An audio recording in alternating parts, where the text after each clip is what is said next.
late. She's late a lot. Yo, y'all lucky I make it on this blood rise stage every night.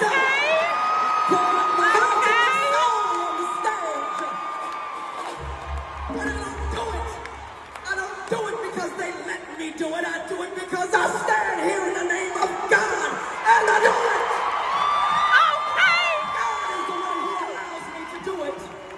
Who surrounded me with family and community. When there was no support, when the album sold so many records, and no one showed up and said, hey, would you like to make another one? So I went around the world, and I played the same album over and over and over again. Because we're the survivors. And we're not just the survivors, we're the thrivers. I am sure when you saw the title and watched that video, you were like, now ma'am, what is inspirational about this? But hear me out. I am going somewhere with this.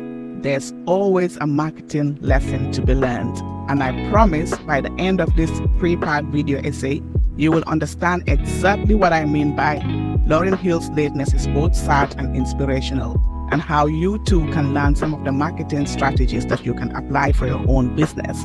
But first, let's get into the making of the miseducation of Lauryn Hill and how it has remained relevant and valuable for over 25 years, despite her absence from the music scene and her notorious lateness to her concerts.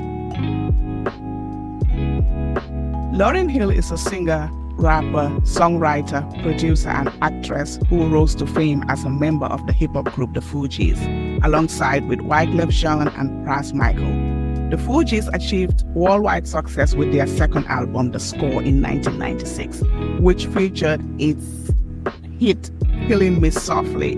I remember Killing Me Softly, that used to be my song, and Ready or Not.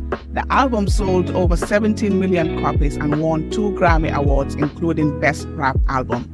However, behind the scenes, Lauryn Hill was going through a stressful period in her life. She was in a relationship with Rohan Marley, the son of Bob Marley, and became pregnant with her first child, Zion. But she faced pressure from her record label to get rid of the baby, as they feared it would ruin her career. She also had conflicts with Wyclef, who was romantically involved with her before she met Rohan Marley, and who wanted to control her musical direction, according to her. Lauryn Hill decided to leave the Fugees and pursue a solo career, as well as embrace her spirituality and her motherhood. So she began working on her debut solo album in late 1996 with a group of musicians and producers known as Noir, who shared her vision of creating a new soul and R&B album that would blend elements of hip-hop, reggae, gospel, and jazz. She wrote and co-produced all of the songs on the album and recorded them in various studios in New York, Jamaica, and LA. She also incorporated interludes of recording from her classroom sessions at the Columbia High School in Maplewood, New Jersey, where she and some of her New York members had attended.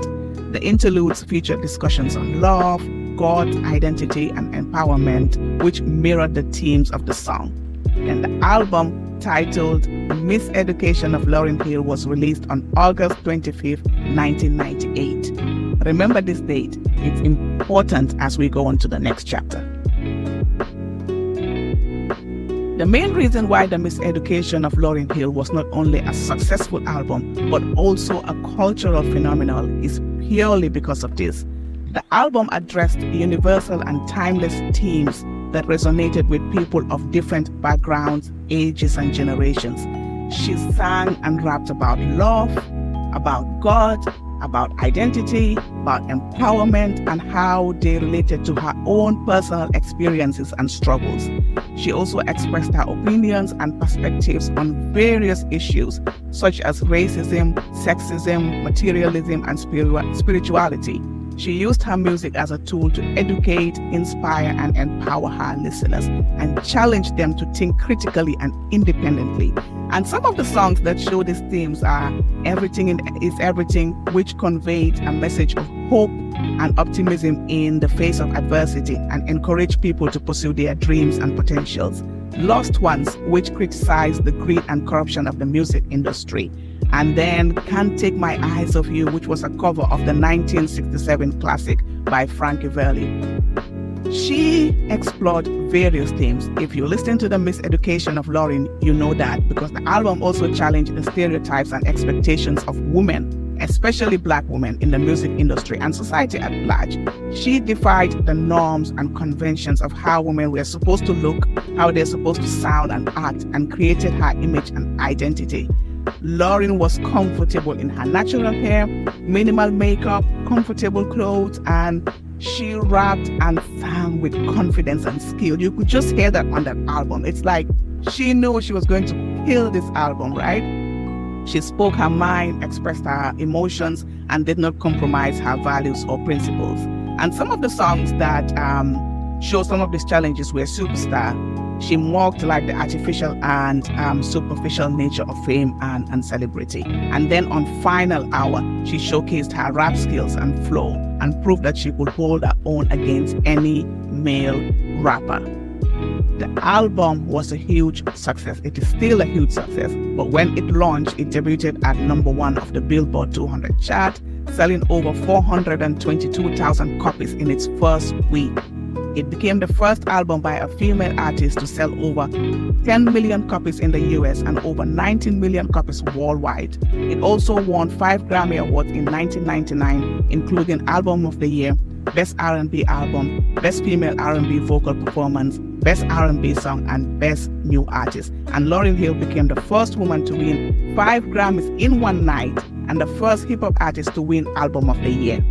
So now let's move on to the impact and legacy of Miseducation of Lauryn Hill. Now, even though the Miseducation of Lauryn Hill was groundbreaking and an influential album, and it still is because it has changed the landscape of music for over 25 years, there are so many current musicians, rappers, hip-hop artists who have sampled some of the songs in that Miseducation. And even after 25 years, people are still listening to the album and showing up for the shows.